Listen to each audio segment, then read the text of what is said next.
Selamat malam semuanya, Shalom. Ya, hari ini kita masuk di bahasan di Wahyu 13. Ya, kita sama-sama baca Wahyu pasal 12 yang terakhir. Nah, coba baca ya. Sebab dari situ Bapak Ibu bisa membangun pokok pikiran ya. Ada banyak para hamba Tuhan memiliki pendapat untuk Wahyu 12 pasal terakhir, apakah ayat itu bisa dimasukkan ke Wahyu 13 ayat pertama atau dijadikan ke Wahyu 12 pasal terakhir. Bunyinya, dan ia tinggal berdiri di pantai laut. Nah, kita lihat ya. Dan ia tinggal berdiri di pantai laut. Ada banyak terjemahan Alkitab yang menyatakan, yang mencantumkan ayat ini di Wahyu 13 Wahyu pasal 13 ayat yang pertama. Sementara banyak juga terjemahan yang memakai di Wahyu 12 ayat yang terakhir. Nah, nggak tahu di Alkitab saudara, tapi saya pakai Alkitab elektronik, ya. Alkitab elektronik ditulis di Wahyu 13 ayat yang pertama, ya. Dan itu terjadi perbedaan pendapat antar penggali atau orang-orang yang meneliti Alkitab, khususnya kitab Wahyu, ya. Kalau itu diterjemahkan justru pada satu kata saja, iya. Jadi kalau dikatakan Wahyu 12 ayat yang terakhir, maka ia ini diterjemahkan sebagai Yohanes Rasul yang menerima pewahyuan, ya. Kalau itu ditaruh di Wahyu 12 pasal yang terakhir, maka ini diterjemahkan sebagai Rasul Yohanes, ya. Sementara kalau di Wahyu 13 ayat yang pertama, ini diterjemahkan sebagai si setan itu sendiri. Nah, ya, kayak saya bacakan. Dan ia tinggal berdiri di pantai laut. Baru saya mau baca. Jadi supaya kita tahu sebenarnya permasalahannya ada di sana. Nah, jadi dari situ kita bermula. Nah, ini kita melihat.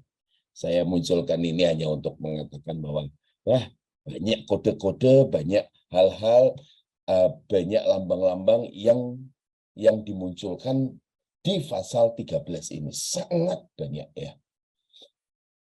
Nah, ini yang saya katakan tadi. Lalu aku melihat ya, seekor binatang keluar dari dalam laut. Yang saya ambil ini adalah terjemahan TP2 Bapak Ibu ya. TP2 menaruh yang lalu dan ia tinggal berdiri di pantai laut itu sebagai pasal 12 ayat yang terakhir ya, TP2. Jadi ini bisa menerjemahkan sebagai Rasul Yohanes, tetapi di TP2 ini ditulis sebagai ya menskip yang saya katakan tadi itu, dan ia tinggal berdiri di pantai laut. Dan langsung di ayat yang pertama, lalu aku melihat seekor binatang keluar dari dalam laut, bertanduk 10 dan berkepala 7. Nah, ini yang saya garis bawahi Bapak Ibu. Di atas tanduk-tanduknya terdapat 10 mahkota, dan pada kepalanya tertulis nama-nama hujat. Nah, ini yang kita mesti pelan-pelan pelajari. Orang kalau baca Wahyu 13 pasti akan mikir, oh ini 666, oh ini 666 ya. Nah, jadi inilah yang terjadi gitu loh ya. Binatang yang kulihat itu serupa dengan macan tutul. Ingat, isinya Wahyu itu isinya perlambang-perlambang yang bisa dimengerti oleh orang-orang yang menjadi tujuan kitab ini ditulis dari tahun 81 sampai 96 ya Bapak Ibu, di Asia Kecil ya. Dan kakinya seperti kaki beruang dan mulutnya seperti mulut singa ya. Ini luar biasa penggambaran yang dituliskan oleh Rasul Yohanes.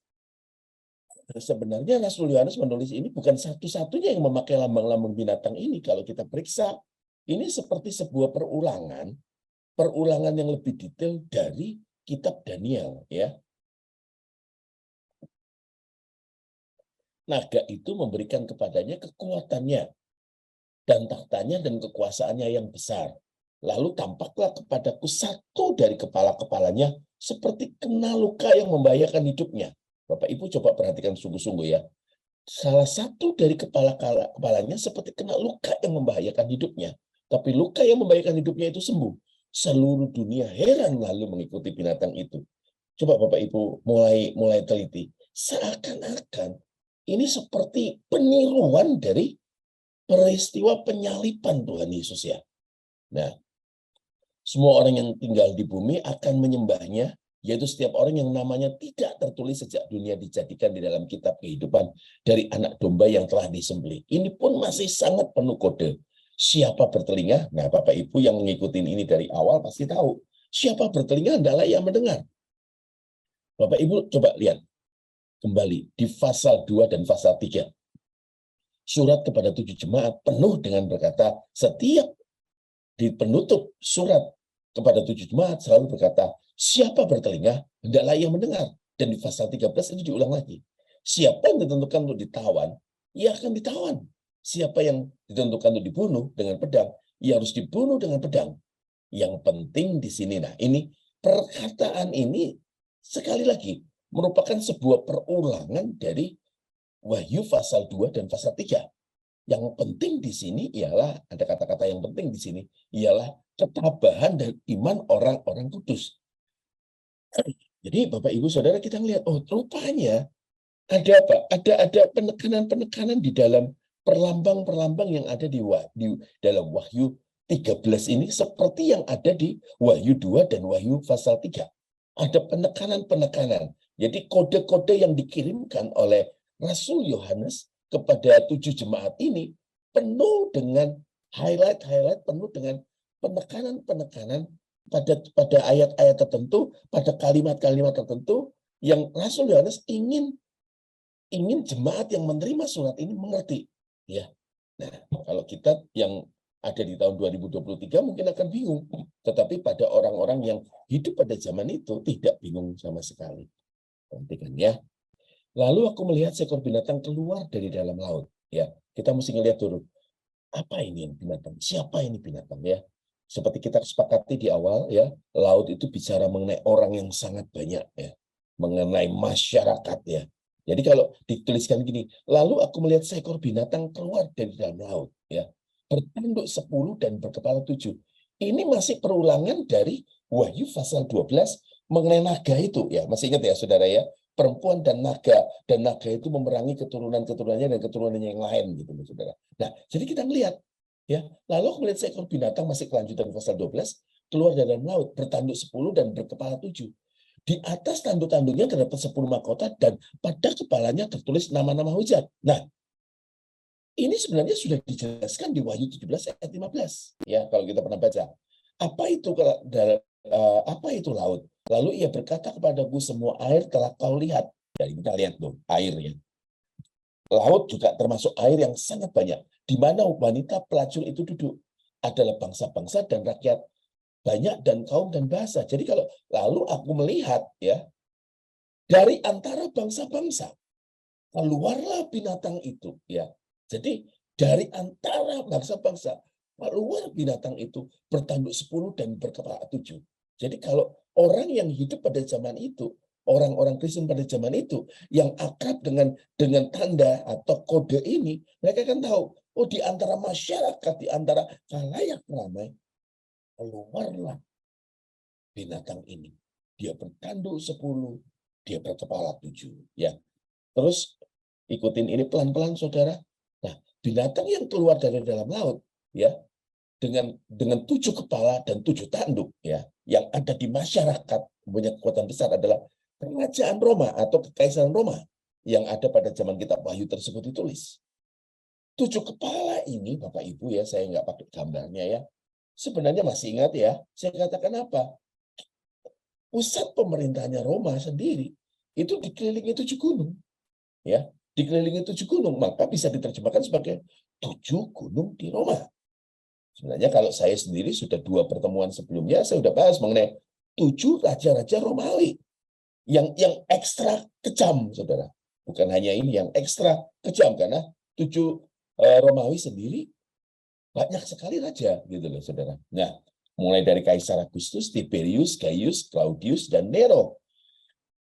Dilanjutkan oleh Vespasian dan Titus. Domitianus adalah yang ke-8 ya. Di saat ketika kitab Wahyu dituliskan. Ya, ialah yang hidup pada zaman Rasul Yohanes menuliskan kitab Wahyu dan ia yang dikenal sebagai Kaisar Nero ya. Jadi gini, ada mitos pada zaman itu, ya, bahwa Kaisar Nero akan hidup kembali. Ya. Makanya akan hidup kembali. Ada mitos, ada legenda yang ditanamkan, yang dihembuskan ke masyarakat bahwa Kaisar Nero akan hidup kembali. Dan Bapak Ibu Saudara, uniknya adalah apa? Nubuat yang dalam tanda petik, ya, kita ngelihat ya, nubuat agama pada zaman itu ada dua agama, ya. Agamanya Kekaisaran Romawi yaitu penyembahan kepada kaisar, dan agama yang pada zaman itu adalah penyembahan kepada dewa-dewa seperti yang disembah oleh zamannya Yunani, zamannya Alexander the Great. Nah, mereka berdua ini, kepercayaan Yunani dan kepercayaannya Romawi, ini bergabung jadi satu. Ya, mereka percaya pada legenda bahwa Kaisar Nero akan hidup kembali. Makanya kalau kita periksa lambang binatang itu, kalau kita terjemahkan ya 666, kalau kita hitung gematria, kata binatang the beast itu sendiri, kalau kita gematriakan jadi 666. Dan Nero sendiri, kalau kita gematriakan, jadi 666. Karena kenapa, Bapak Ibu Saudara? Kita lihat. Karena nubuatannya ini loh, Saudara. Sebenarnya orang-orang bicara, apakah Rasul Yohanes menulis pada pasal 13 mengenai antikristus, ya, angka bilangan binatang itu. Apakah itu Nero? Padahal Nero sudah mati. Tapi kita tidak boleh lupa bahwa sebenarnya adalah Kaisar Domitianus, ya, itu dianggap sebagai penjelmaan, ya, sebagai siapa? Sebagai Kaisar Nero yang hidup kembali. Ngerti ya di sini ya? Makanya kekejamannya Domitianus yang sangat arogan, yang ingin dijuluki sebagai Dominus Aetius Noster. Sebagai apa? Tuhan dan Allah kami. Orang-orang itu melihat ada kemiripan luar biasa antara Domitianus dan Nero. Jadi 7 gunung itu, 7 kepala itu, bisa diterjemahkan sebagai 7 gunung. Mengarah ke siapa? Mengarah ke pemerintahan Kekaisaran Romawi. Dan bisa juga diterjemahkan sebagai 7 raja-raja Romawi. Kalau kita kerucutkan, Domitianus adalah yang ke-8. Tetapi justru dia dianggap sebagai apa? Dianggap sebagai titisan, sebagai, anggap saja, reinkarnasi dari Nero. Dan dikatakan ke-10 tanduk, saya sudah bahas ya selama 2 pertemuan berikutnya. Ke-10 tanduk ini adalah kerajaan sekutu-sekutu Roma. Atau kalau mau jelek dikatakan apa? Kalau mau jelek dikatakan 10 tanduk ini adalah 10 kerajaan yang dikontrol oleh Roma. Ini terlalu jauh ya Bapak Ibu Saudara kalau diterjemahkan sebagai seringkali kalau menerjemahkan Wahyu 13 menghubungkan dengan Katolik. Ini jahat sekali, ya, menghubungkan dengan Katolik dan menghubungkan dengan sejarah yang dicocok-cocokkan Bapak Ibu, seakan-akan bahwa wah ya memang Katoliklah antikristus, Katoliklah gerakan antikristus, dan Paus adalah si antikristus itu sendiri. Itu jahat sekali. Padahal yang pada saat pewahyuan ini diturunkan, sebenarnya jelas ini kalau kita teliti ya di salah satu aliran penerjemahan kitab Wahyu, bahwa ini kalau dalam sejarah kita bisa melihat bahwa sebenarnya Rasul Paulus ingin mengatakan bahwa Kekaisaran Roma lah, Domitianus lah yang jadi antikristus itu, gitu loh. Ya. Si binatang itu maksud saya. Kita lihat ya, sebenarnya di Daniel, saya kan tadi tulis ya, di Daniel ada mengenai binatang-binatang ini. Nanti uniknya kita lihat di belakang. Binatang yang pertama itu singa, langsung saya terjemahkan ya. Udah digenapi ya di kerajaan Babilonia, Babel. Ya, ini yang saya baca aja untuk saudara. Katakan apa? Dan yang ke dalam tangannya telah diserahkannya anak-anak manusia dimanapun mereka berada. Binatang-binatang padan dan burung-burung di udara, dan yang dibuatnya menjadi kuasa atas semuanya itu. Tuankulah kepala yang dari emas itu. Jadi masih ingat ya, Nebukadnezar melihat satu patung yang sangat besar yang kepalanya dari emas, dan sampai jari-jari kakinya yang 10 itu campuran. Nah, ini bicara mengenai siapa? Babilonia, Babel. Ya. Lambangnya adalah apa? Ya, yang paling atas singa itu raja hutan. Makanya kalau di dalam patung itu dikatakan ini emas. Nah, binatang yang kedua beruang. Ya, bisa diterjemahkan sebagai apa? Kerajaan Media Persia. Ya, Media Persia. Kerajaan raja-raja orang Media dan Persia. Kita ngelihat macan tutul itu kerajaan Yunani. Saya rasa ini nggak terlalu penting, jadi saya skip saja.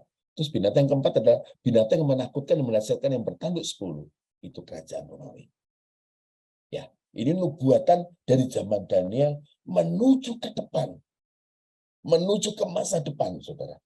Dan itu digenapi di kerajaan Romawi. Karakteristik binatang itu, saudara, keluar dari dalam laut, ya. Kita belajar bahasa aslinya Thalassa, bertanduk 10. Tadi saya sudah katakan gini, keluar dari dalam laut dan dia muncul dari antara masyarakat yang ramai. Ada terjemahan yang mengatakan gini, dia ada di pusat, ya, di epicentrum padatnya penduduk pada zaman itu. Ya di mana? Ya di daerah Eropa dan di Asia kecil. Keluar dari dalam laut, ya, bertanduk 10. Ini sudah kita lihat. Siapa ini kita kira tanduk 10? Bertanduk 10 yaitu apa? Dari orang-orang atau negara-negara, kerajaan-kerajaan yang di dalam kontrolnya Roma. Berkepala 7, ya. Ini bicara mengenai Romawi, ya. Bermahkota 10, ya. Mahkotanya juga bukan Stefanos. Mahkotanya adalah mahkota raja. Pada kepalanya tertulis nama-nama hujat. Nah, ini uniknya, Bapak Ibu. Ya, hujat ini bicara mengenai hujat. Ini sebenarnya dengan kata yang lain, bahwa binatang ini sangat membenci Yesus. Ya. Dan itu kan betul. Betul. Dari tahun 30 sampai tahun 380, kekristenan dianiaya. Ya. Mereka selalu menganiaya kekristenan karena kekristenan tidak mau sama sekali mengikuti ritualnya yang dilakukan oleh kekristenan Roma. Nah, pada kepalanya tertulis nama-nama hujat. Onomata blasphemias. Ya. Kalau kita lihat bahasa Inggrisnya, blasphemy itu adalah hujat di dalam menghujat dalam bahasa Inggris. Nah, kita lihat binatang yang kau lihat itu serupa dengan macan tutul. Ya. Dan kakinya seperti kaki beruang. Coba saudara perhatikan yang tadi itu. Masing-masing ada binatangnya. Ya. Tapi kalau di sini binatangnya terlihat seperti binatang hybrid, saudara, campuran. Ya. Dikatakan binatang kau lihat itu serupa dengan macan tutul, kakinya seperti kaki beruang, mulutnya seperti mulut singa. Lihat ya. Naga itu adalah lambang dari setan, dan naga itu dan setan itu memberikan kepadanya kekuatannya. Ya. Jadi setan, ya, memberikan otoritas penuh kepada kekaisaran Roma. Itu loh maksudnya, ya. Dan tahtanya dan kekuasaan yang besar. Jadi di belakang kekaisaran Roma, Rasul Yohanes ingin mengatakan bahwa apa? Di balik semuanya itu, di balik pemerintahan kemegahan kekaisaran Roma, ada setan yang sangat besar. Ya, ada Hilal bin Sahar yang jadi ide, yang jadi kekuatan bagi kekaisaran Roma untuk memerintah dan berkuasa. Ini loh, ngeri. Dan naga itu memberikan kepadanya kekuatannya. Jadi tidak heran, menurut Rasul Yohanes adalah, kalau dilihat dari tulisannya adalah, tidak heran kalau mereka sangat memusuhi siapa? Sangat memusuhi kekristenan. Karena di belakang Kaisaran Roma ada yang sangat besar, yaitu si Lucifer sendiri. Dalam Daniel 7, 3-8 digambarkan 4 binatang besar naik dari dalam laut. Ya, seperti saya sudah tadi ngomong tadi, ya Daniel tuh. Tetapi ketika ada di kitab ini, ya kita lihat seperti yang saya tadi katakan apa dalam Wahyu 3 ayat 2, semua gambaran dari 4 binatang kitab Daniel tersebut menjadi bisa saudara lihat ya. Kalau kita lihat dari kepala sampai kaki, ya. Abaikan yang kaki ya, kita lihat apa? Maksud saya jari-jari abaikan. Tetapi kalau kita melihat itu kerajaan-kerajaan dan Romawi itu adalah seperti gabungan dari semuanya. Binatang yang kulihat itu serupa dengan macan tutul. Yang ini kakinya seperti kaki beruang, mulutnya seperti mulut singa. Sudah bisa bayangkan kekuatan daripada binatang-binatang yang dituliskan Daniel. Itu ada yang dituliskan oleh Rasul Yohanes. Binatang tersebut mempresentasikan kekaisaran Roma. Ya. Jadi jelas yang dimaksud, yang dituju adalah kekaisaran Roma. Kita ngelihat ya, ada perbandingan yang luar biasa, ada kesamaan yang luar biasa. Kita buka itu. Makanya kalau orang berkata bahwa Wahyu 13 ini belum terjadi, pendapat saya berkata berbeda, bahwa ini sebenarnya sudah digenapi. Ya, bandingan secara paralel antara Wahyu 13 sama Daniel 7 dan 8. Ya. Lalu ia membuka mulutnya untuk menghujat Allah. Wahyu 13. Menghujat namanya dan kemah kediamannya dan semua mereka yang tinggal di surga. Jelas ya, kita melihat ini kekaisaran Romawi. Ia akan mengucapkan perkataan yang menentang yang maha tinggi dan akan menganiaya orang-orang kudus milik yang maha tinggi. Sama, saudara. Sama. Makanya seolah-olah ketika Rasul Yohanes menulis kitab Wahyu ini dengan didikte oleh Tuhan Yesus, seakan-akan di depannya Rasul Yohanes itu terbuka kitab Daniel. Seakan-akan ya, padahal tidak. Makanya karena persis sekali. Lalu ia membuka mulutnya untuk menghujat Allah. Di Daniel 3:8, ia akan mengucapkan perkataan yang menentang maha tinggi. Itu sama, saudara. Ayat 7. Ia juga diperkenankan untuk berperang melawan orang-orang kudus. Dan untuk mengalahkan mereka. Dan kepadanya diberikan kuasa atas setiap suku dan umat dan bahasa dan bangsa. Dan aku melihat tanduk itu berperang melawan orang-orang kudus. Dan mengalahkan mereka. Sampai di sini, saudara bisa ngerti ya. Pada binatang itu diberikan mulut yang penuh kesombongan dan hujat. Kepadanya diberikan juga kuasa untuk melakukannya 42 bulan lamanya. Coba saudara lihat di ayat 8. Ya. Mulut penuh kesombongan dan hujat. Sementara pemberontakan tanduk itu tampak ya, tumbuh di antara suatu tanduk yang lain yang kecil. Sehingga 3 dari tanduk-tanduk yang terdahulu itu dicabut. Dan pada tanduk itu tampak ada mata seperti mata manusia. Dan mulut yang menyombong.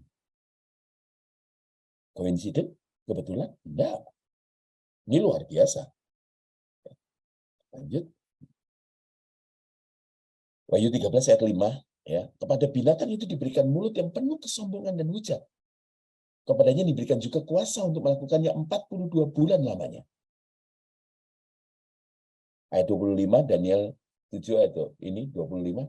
Ia akan mengucapkan perkataan yang menentang yang maha tinggi. Nah ini, setara kalimatnya. Dan akan menganiaya orang-orang kudus milik yang maha tinggi. Ia berusaha untuk mengubah waktu dan hukum. Dan mereka akan diserahkannya ke dalam tangannya selama 1 masa dan 2 masa dan setengah masa. Itu 42 bulan. Setara dengan itu. Ayat yang ke-10 juga, ayat yang ke-10.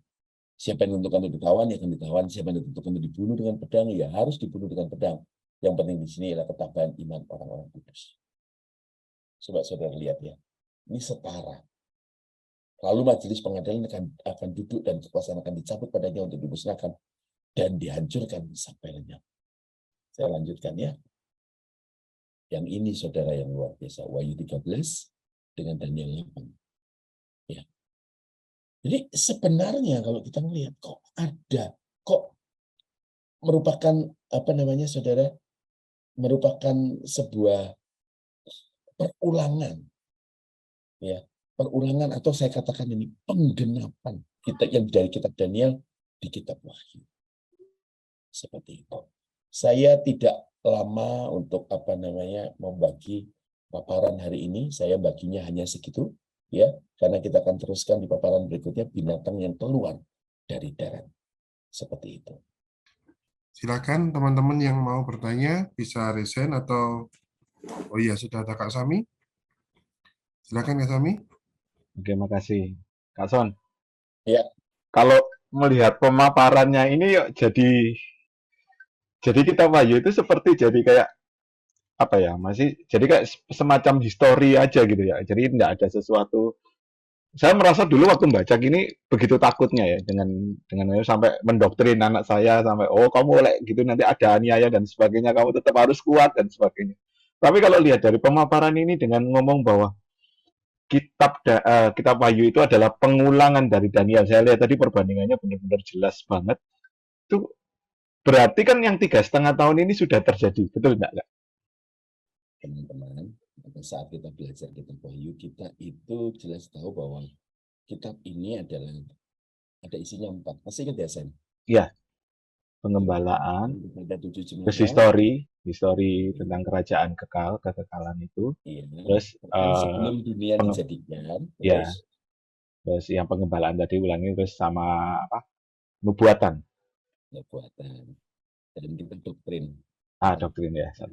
Jadi kalau ditarik pada tahun 8196 ditulis oleh Rasul Yohanes, ya, itu ditariknya apa? Ditariknya itu bukan sebelum dunia dijadikan, sampai ke depan. Tapi ya, jadi sampai ke depan. Jadi kalau kita lihat sebenarnya kalau dikatakan kitab sejarah juga itu benar, tetapi jangan lupa loh. Jangan lupa kalau kita melihat, oh iya ya, yang itu sudah terjadi atau belum terjadi. Ada yang sudah terjadi, bahkan sebelum dunia dijadikan, ada yang sedang terjadi, dan ada yang akan terjadi. Jadi kita melihat, oh berarti yang belum terjadi sudah sangat sedikit sekali. Nah, kita mesti pintar-pintar melihatnya. Karena kalau kita jeli melihatnya, maka sebenarnya adalah apa? Kita tahu bahwa ini yang sudah terjadi, ini yang belum. Jadi kalau kita melihat, saudara, kalau kita ribut mengenai antikristus, padahal kata antikristus tidak ditulis dalam kitab Wahyu. Antikristus ditulis oleh Yohanes, Rasul Yohanes di mana? 1, 2, 3 Yohanes. Tidak di kitab Wahyu, walaupun penulisnya sama. Mengerti ya? Jadi orang ribut. Nah, ini Sam, kalau mau katakan ributnya 666 ini, ya aduh saya lupa ya, nanti pertemuan berikutnya aja. Gara-gara apa, saudara? Dari yang ditemukan itu, baru tinggal sepotong. Dan itu tidak jelas. 6 yang ada di tengahnya, 660-nya itu nggak jelas. Gitu loh. Dan 6 kemudian. Makanya ini samar-samar antara apakah itu 6, apakah itu 1. Jadi ada yang memakai bahwa itu 616, apakah 666 atau 666. Jadi kalau ada orang itu ribut di situ.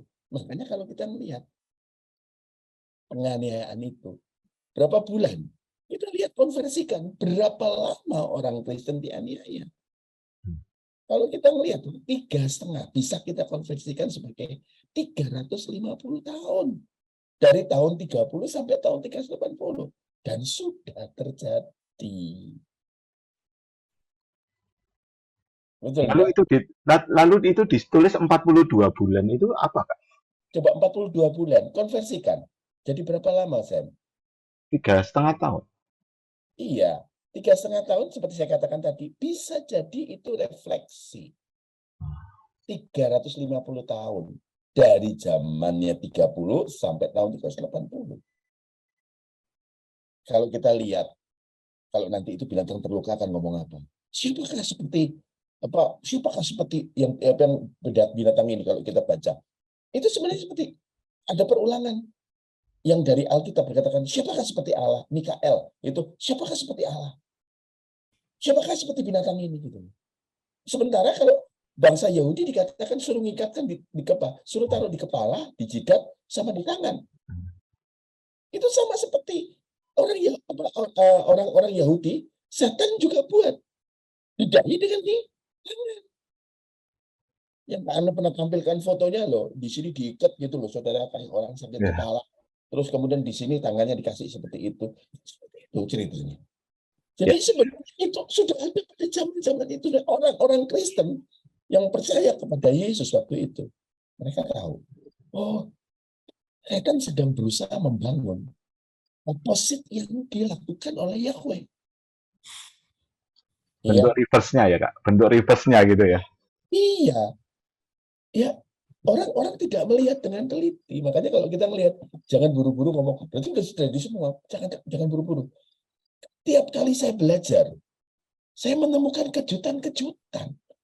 Saya menemukan yang kalimat-kalimat yang membuat saya gentar gitu loh, saudara. Saya buka Alkitab saya ya. Yang ini dikatakan luar biasa. Nah, coba baca semi ayat yang keempat. 4 bagian yang terakhir. Wahyu berapa, Kak? Wahyu 13. Kita masih Wahyu 13. 13 ayat 4 ya. Iya. Dan mereka menyembah naga itu karena ia memberikan kekuasaan kepada binatang itu, dan mereka menyembah binatang itu sambil berkata, siapakah yang sama seperti binatang ini, dan siapakah yang dapat berperang melawan dia? Stop. Nah, begini. Semi di Perjanjian Lama berkata, siapakah seperti Allah? Benar, Semi. Ya. Dan binatang ini loh dikatakan apa? Jadi dikatakan ini, kepada, dan mereka menyembah binatang itu sambil berkata. Lihat ya, tapi lihat sebelumnya binatang itu kena luka. Dia tuh pengen banget meniru Yesus gitu. Yesus, Kepalanya luka, makanya berkata ketika dikatakan apa? Tetapi luka yang membahayakan hidupnya itu sembuh. Seakan-akan dia pengen niru seperti Yesus yang bangkit. Tapi ini nggak mati. Ini membahayakan hidupnya itu sembuh. Pada zaman Presiden Ronald Reagan, waktu ditembak itu, ya, orang berkata, antikris. Kenapa? Ditembak kritis dan hidup kembali. Ternyata Ronald Reagan bukan antikris. Terus Gorbachev, salah satu presidennya Rusia, kepalanya tuh ada tanda. Gitu loh. Oh, ini dia katanya tandanya. Orang nunggu. Apakah dia mati terus hidup kembali?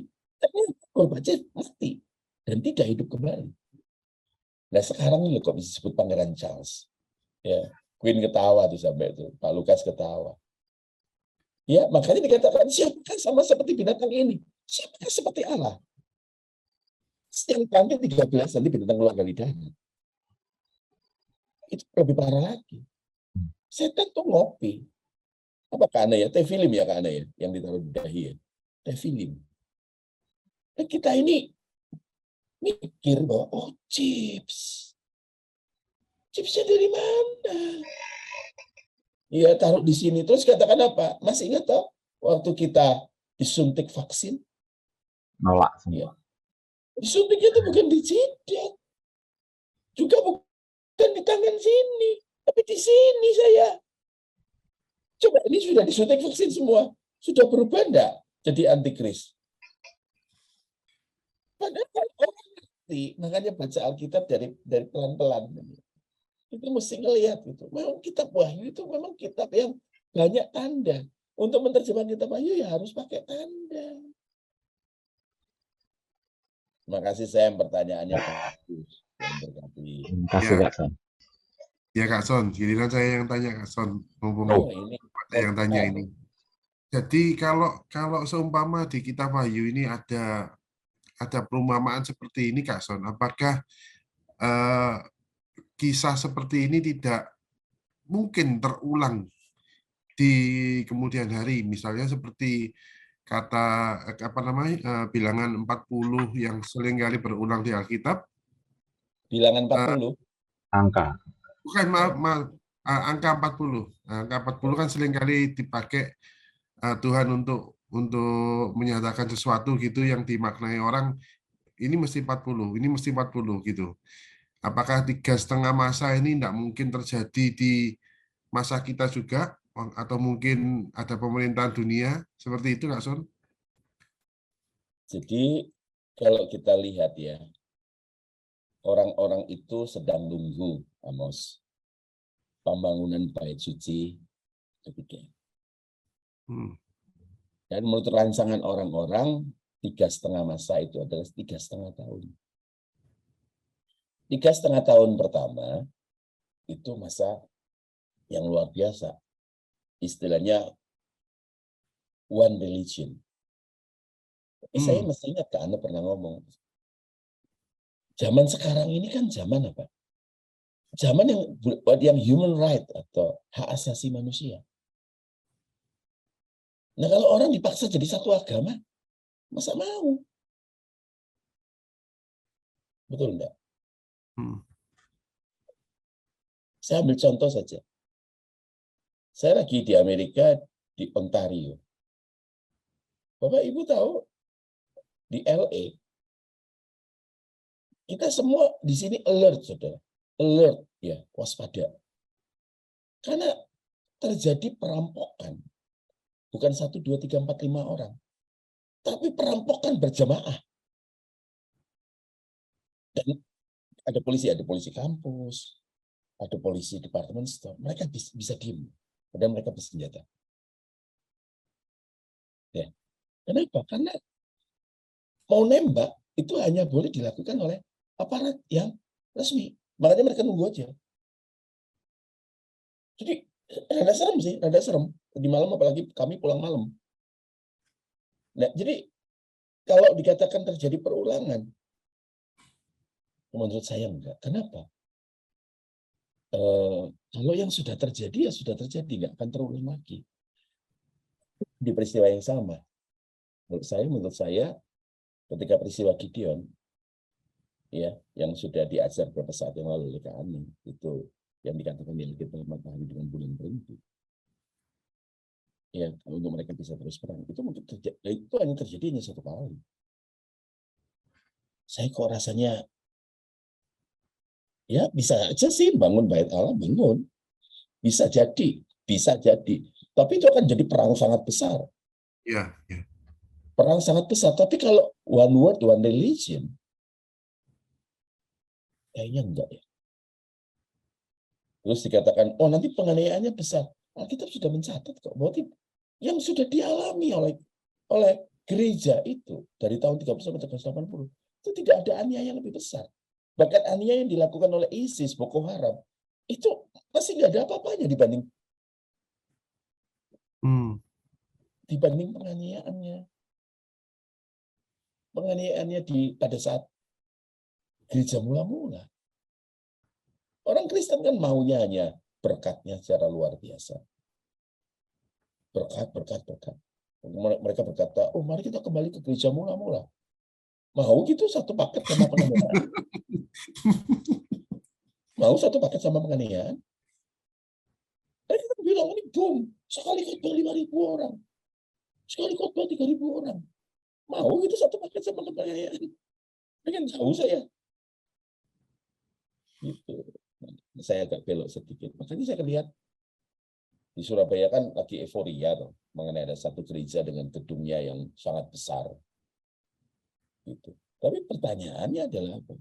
Kita melihat zaman-zaman dulu Hagia Sophia, gereja-gereja gede dengan arsitektur yang luar biasa, jadi shake shop. Bahkan jadi masjid. Bahkan kalau kita melihat gereja yang lain yang bangun secara luar biasa, eranya udah berlalu dia. Jadi jangan dihitung 3,5 masa nanti rame-rame nyembah, semua agama kan rame-rame nyembah di bait suci di Israel sana.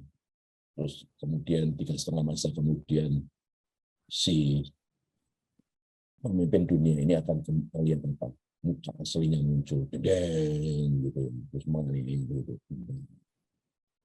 Anda mungkin ada insight yang dikatakan Amos tadi perulangan. Jadi penafsiran kitab Wahyu ini kan dari zaman ke zaman beda-beda. Nah, kenapa beda-beda? Ya, karena orang selalu berspekulasi melihat perkembangan zaman. Jadi kalau waktu saya SMP dibilang bahwa 10 tanduk itu adalah Uni Eropa. Nah, sekarang nggak lagi Uni Eropa karena Uni Eropa udah ya hampir bubar. Karena Inggris keluar, padahal yang paling kuat itu mata uangnya Inggris gitu.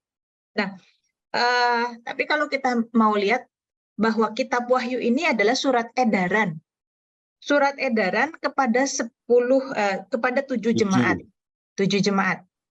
Nah, kalau kita belajar kitab suci, ya, semua yang ditulis di dalam kitab suci itu kan ada penulisnya dan ada sasarannya siapa pembacanya pada saat itu.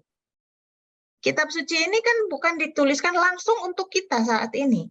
Misalnya surat Paulus kepada jemaat di Roma. Nah, itu pun buat jemaat di Roma. Atau misalnya kitab Injil Matius. Injil Matius itu Injil yang diberikan untuk orang-orang Yahudi. Tetapi apakah kita tidak bisa mengambil kebenaran dari situ? Tentu bisa. Ya, tentu bisa. Tapi harus kita paham dulu, jangan sembarangan diambil. Misalnya ya, firman Tuhan kepada Nabi Hosea, ambillah itu pelacur jadikan istrimu. Terus kita kutip begitu saja mentah-mentah. Ya kan? Oh, saya cari pelacur dulu mah buat jadi istri saya gitu kan? Nggak boleh kayak gitu kan?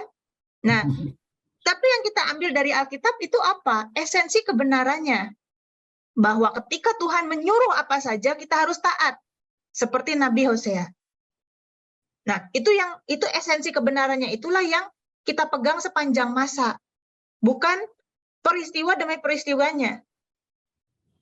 Begitu juga misalnya ketika kita baca surat Roma, surat Galatia, itu kan surat Paulus itu dikirimkan ke satu kota atau ke satu jemaat untuk menyelesaikan masalah yang ada di situ.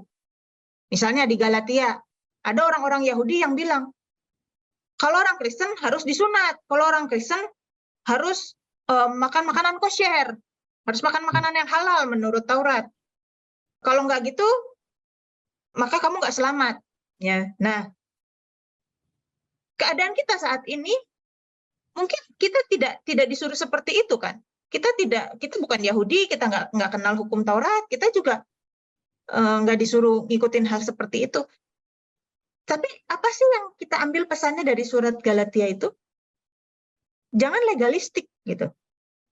Kalau kita mau ikut Tuhan, ikut kasih karunia Tuhan, kita jangan legalistik. Tentu jadi orang Kristen itu bukan berarti kehilangan aturan. Oh, bebas, kita sudah dimerdekakan, terus kita hidup suka-suka kita. Bukan.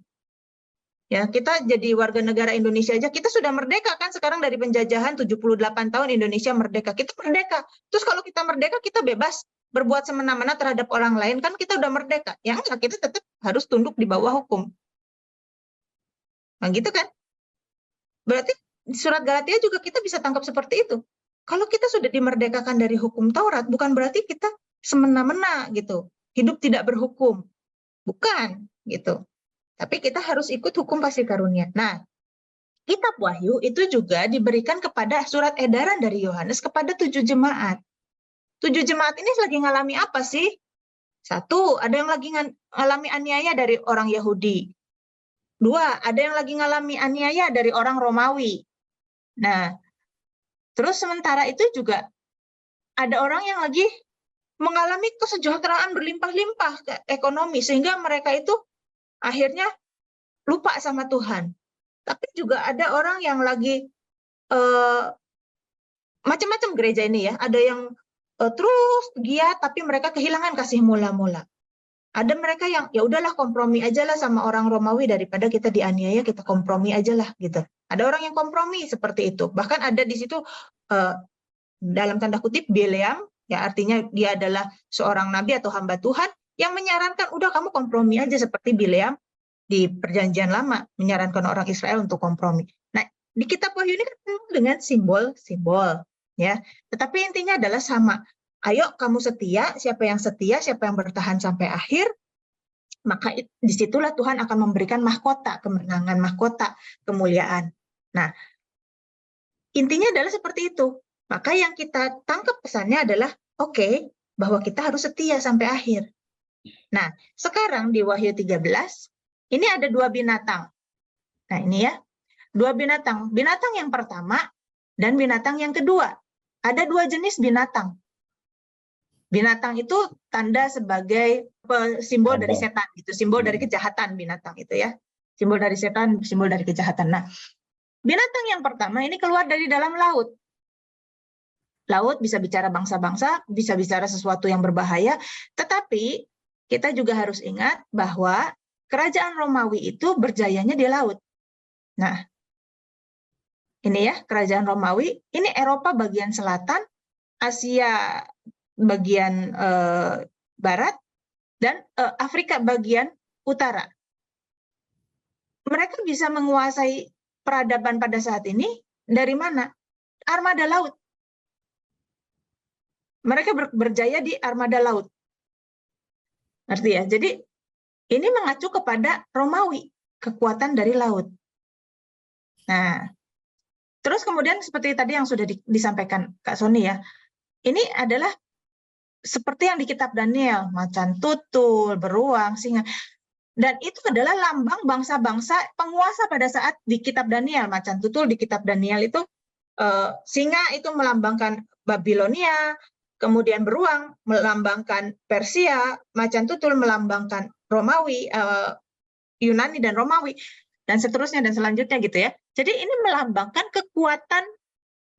kekuatan pemerintahan atau kekuatan kerajaan gitu ya. Kekuatan pemerintahan, kekuatan kerajaan, kekuatan militer. Nah, terus di sini 42 bulan. Ini juga simbol kan? Ya, 3,5 tahun, 3,5 masa. Nah, ternyata orang Kristen itu sudah melewati masa aniaya 3,5 abad. Nah, kemudian di sini dikatakan gini, dan ia diperkenankan berperang melawan orang kudus. Jadi kekuatan ini melawan orang-orang kudus, melawan orang Kristen, dan mengalahkan mereka.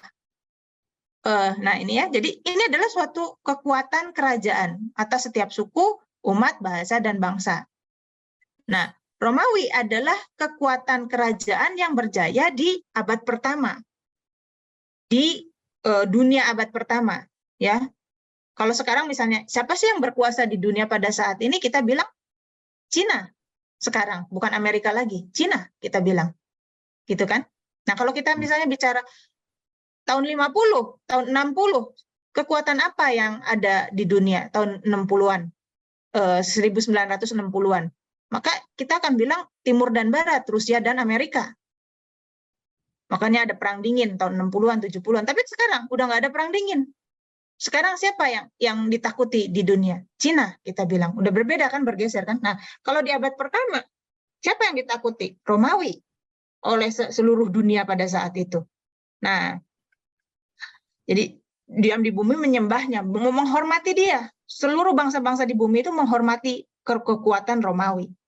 Nah, ayat 10 dikatakan, barang siapa ditentukan ditawan, ia akan ditawan. Barang siapa ditentukan untuk dibunuh, dia akan dibunuh. Ya, yang penting di sini adalah ketabahan.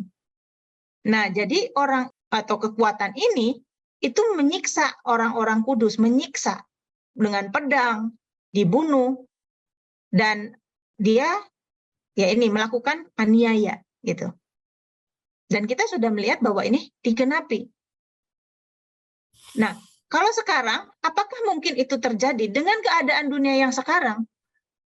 Tidak akan ada lagi aniaya yang seperti ini muncul di dalam dunia pada saat ini.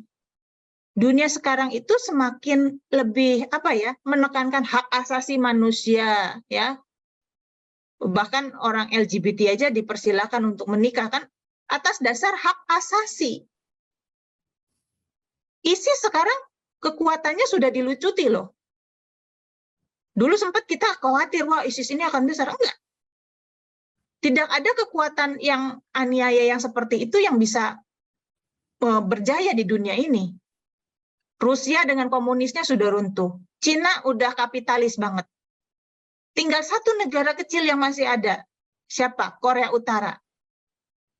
Yang masih gila. ISIS aja udah lumpuh di mana-mana. Ya kan? Tinggal satu aja di dunia ini yang masih otoriter.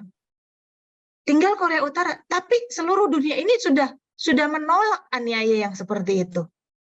Atas dasar apa? Hak asasi manusia, peradaban, dan seterusnya dan seterusnya. Peradaban dunia ini tambah maju, tambah bagus gitu. Nah, yang kedua nanti ada the second beast, ya. Nah, ini the second beast atau pelacur di Wahyu 17. Tapi yang first beast ini sudah selesai gitu. Kalaupun ada dia di tempat-tempat kecil, pernah ada misalnya di ISIS kayak gitu, tapi kemudian kalah lagi, udah. Itu ya. Jadi menarik toh, Amos belajar kitab ini itu ternyata ya seperti yang berkata, ini di kelas saya di BBCO dikatakan gini, loh Pak, Bapak ini ngajar membuat kitab ini jadi tidak menakutkan lagi. Lah memang tidak menakutkan. Seperti yang dikatakan ke Anda, ya pada akhirnya apa? Itu saya juga pernah ngomong itu, Jesus win, Yesus menang. Sebenarnya pengen ditekankan kepada 7 jemaat, surat edaran tadi itu, surat pengembalaan. Pada 7 jemaat adalah apa?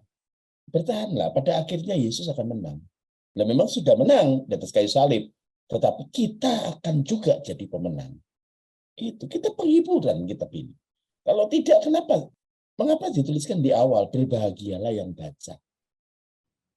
Bayangin, kata berbahagia. Ya, itu saja. Oke, adakah pertanyaan? Yang saya baca di pasal 10 tadi ya, di ayat 10 tadi, berarti barang siapa ditentukan untuk ditawan akan ditawan, ditentukan untuk dibunuh dengan pedang akan dibunuh dengan pedang. Dikatakan yang ini yang penting di sini adalah ketabahan dan iman orang-orang kudus. Itu Betul, jadi aniaya fisik itu lingkupnya sangat terbatas, itu artinya. Barang siapa ditentukan untuk dibunuh, dia akan dibunuh. Barang siapa ditentukan untuk dianiaya, dia akan dianiaya, gitu. Jadi aniaya fisik itu sangat terbatas. Dan orang-orang yang mengalami itu tuh memang sudah Tuhan tentukan, gitu. Zamannya, daerahnya. Tetapi bukan berarti tidak ada tantangan buat orang-orang yang tidak hidup di zaman atau di tempat di mana tidak ada aniaya fisik. Nanti kita akan lihat di binatang yang kedua yang kita harus waspadai juga. seru, luar Jadi biasa. mungkin kita tidak menghadapi binatang yang pertama karena itu khusus untuk orang-orang yang memang ditentukan untuk mengalami aniaya fisik. Gitu. Itu artinya. Oke, baik. Kalau tidak ada, kita akan tutup ya Kak Ana ya. Kita akan tutup sama-sama, kita akan berdoa sama-sama. Ya. Terima kasih Bapak di surga untuk kesempatan kami belajar.